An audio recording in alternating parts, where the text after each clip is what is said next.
another episode of Inside Sports Talk with your host, Johanna-Rosalye, along with my co-host, Ed Cole. How are you today? Johanna, I'm good. Good evening. How are you? I am excited. So much sports. It's not easy to keep track of it all. Even more excited to have amazing, wonderful friend of ours, part of our family, our amazing guest here, Ed Smith. Yeah, I got to start coming with some more vibrant colors. I see both of you with the pretty colors on Ed with the coral there, or you, Joanne, looking all beautiful with the stripes. And I got this little black on, so I'm gonna start coming a little better with my wardrobe next time. But great to be on with you guys. Glad to have you on. Ready to talk some sports, some of your, football here, some basketball, some baseball, a little bit of everything today. To kick it off, we're going to go ahead and go right into NBA. The Eastern Conference Finals started today. Miami Heat, Boston Celtics. We have Game 7 of Denver Nuggets, LA Clippers going down right now. So much happening, and I just don't even know where to start. We have the Heat did win their first game today. Dragic, he is just phenomenal, amazing with the Miami Heat. The Heat came on to sweep the Pacers in the first round, then went ahead and upset the Bucks, number 1.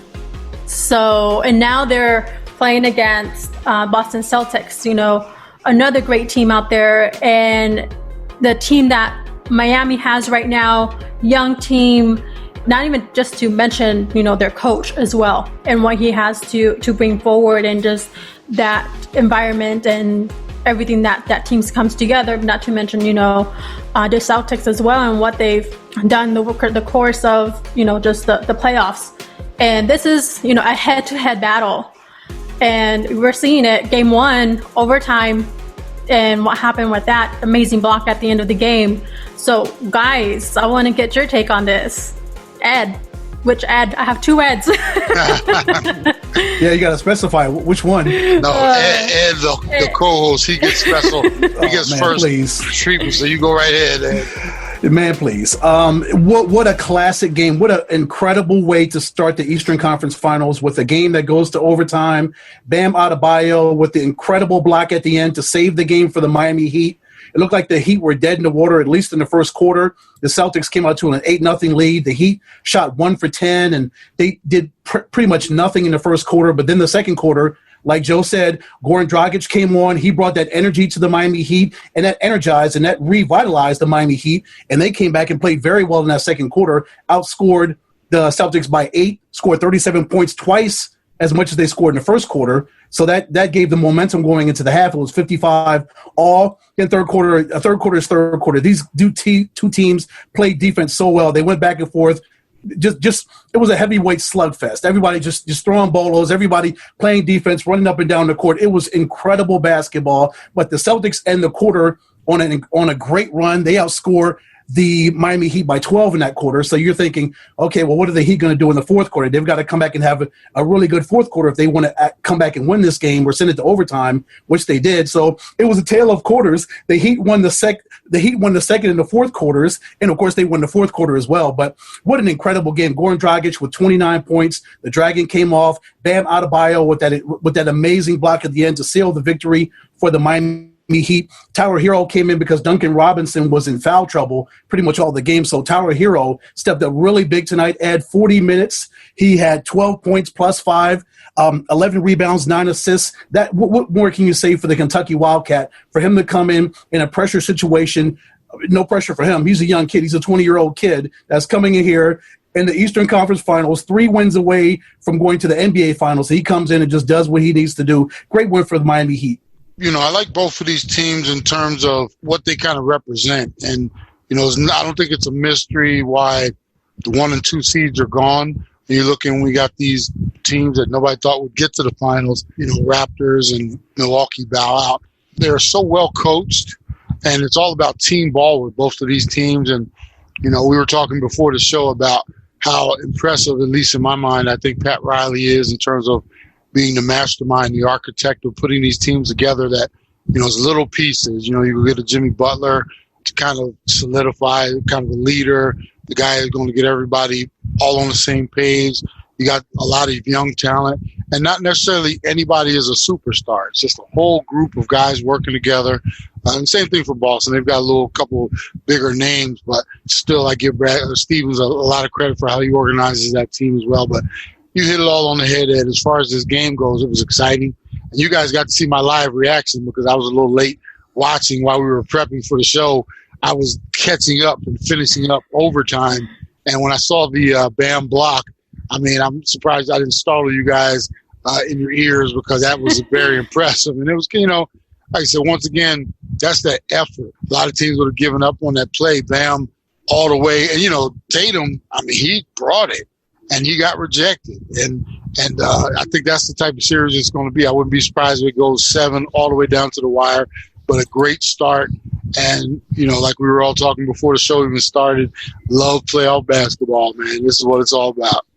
Oh, yeah. And the Celtics even had a chance to win it at the end. Despite that, Ed, when Jason Tatum got that ball, he fell down. He was triple teamed, and he still had enough in him to get up and shoot that ball, and it hit the rim. The Celtics could have tied it and sent it to a double overtime if Jason Tatum would have hit that shot. But Tatum, 30 points, 10 of 24, 14 rebounds, 5 assists. He laid it all out on the line in his 43 minutes of basketball. It was just so sad that one of these teams had to lose that game because it was just one of those instant classics that you just don't want to end, but it had to. Yeah, I'm glad it did end because then we'd have been doing a show and you guys would have spoiled it for me. So I'm glad, I'm glad I got to see it live. But, yeah, no, great game. I'm looking forward to a whole bunch more of these. And that is a series I think that could probably go 6 or 7 games. If it goes like this, if these two teams go back and forth like we know they will, these two defensive-minded teams, like you talked about Eric Spoelstra, 4 times he went to the NBA Finals. We talked about it before the show. They could have won 4 straight NBA championships in Eric Spoelstra's early run as the head coach of the Miami Heat. So this is a man that knows how to guide talent toward championships, and we saw it tonight. I'm also glad that Spoelstra, obviously everybody, when LeBron came down and they had the trio down there, a lot of people just kind of looked at it, before you had Wade and Shaq, so how you not win there. And then you get LeBron, obviously, and everybody's, well, look what he had. And I'm actually very happy for Spoelstra to see what he's doing with what they have now. And that's, like I said, I think he's going to get a lot more credit. Win, lose, or draw in this series, I think he's going to get a lot more credit just because of how he's coached his team, how he has them prepared, and his game plan as well. And give the Celtics credit, Ed. They had Jimmy Butler pretty much on wraps the entire game until he decided to turn it on in the fourth quarter. He had 8 points in the fourth quarter, hit a big 3 toward the end to make it 106-105. Eventually, it went to overtime. But Jimmy only shot the ball 14 times, but he had 20 points. Jay Crowder had 22 points. Like we said, Dragic had 29. Adebayo had 18. We talked about Hero had 12. So it took contributions from pretty much everybody that was on that bench that Eric Spoelstra put in there for them to beat the Boston Celtics tonight. Everybody had to have a role in winning Game 1 of the Eastern Conference Finals. Great balanced attack. That's what they do. And that's sometimes what can make or break a game. And talking about credit and giving where credit is due as well, Denver Nuggets, LA Clippers as well. You can't discount how great of a series that has been as well. LA Clippers has been a favorite. At least here in the show, everybody's rooting that we bring on as a favorite.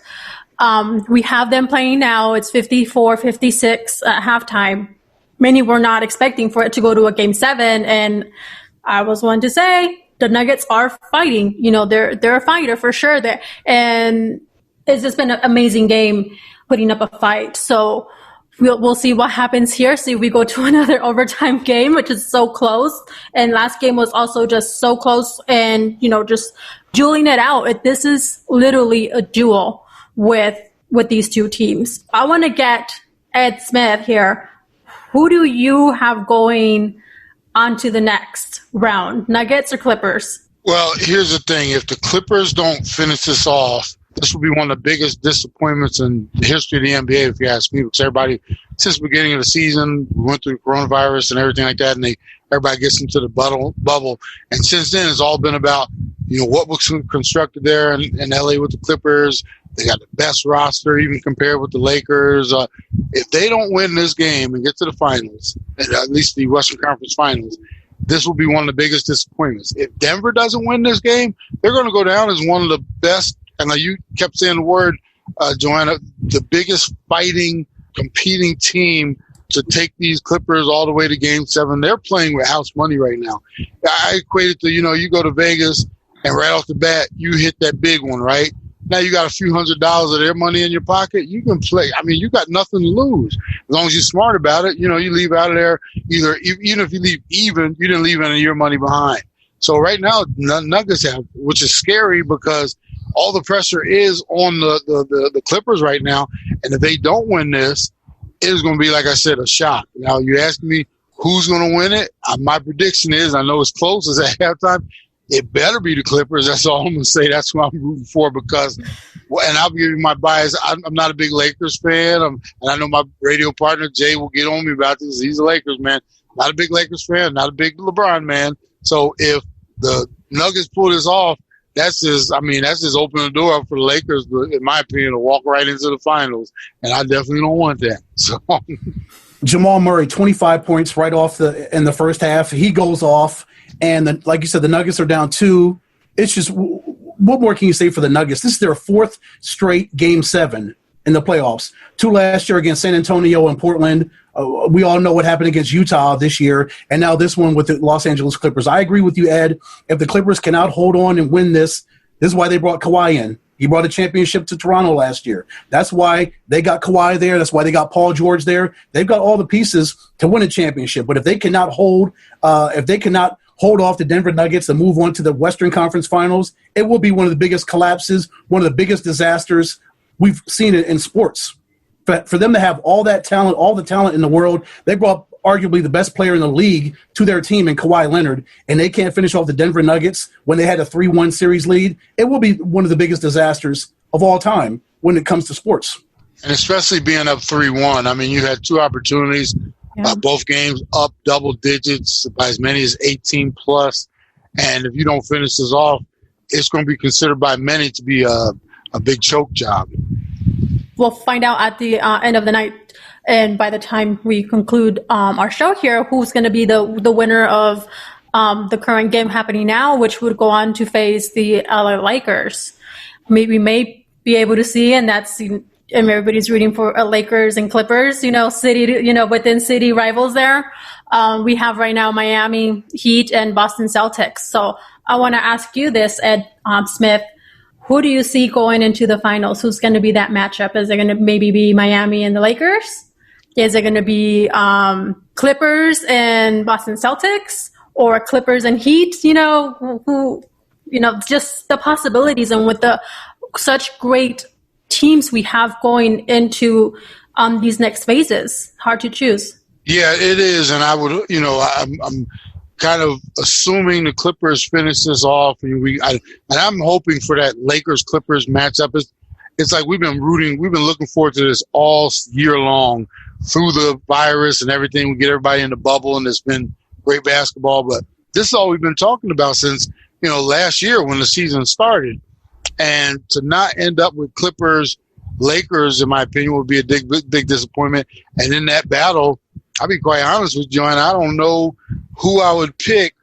You almost want to say, well, the way the Lakers have been cruising, you would have them as the favorite, but maybe this scare for the Clippers is what opens their eyes back up. And, maybe they just fell into a lull because it was Denver and we're supposed to roll and we were up 18 and we lose 1, we'll just win in Game 6. And maybe this scare is what gets them, what they call scared straight. Maybe this gets them back to focus. And I think that series against the Lakers will be a classic one. If I had to pick out of the box, the way the Lakers are playing right now, you'd have to go with them.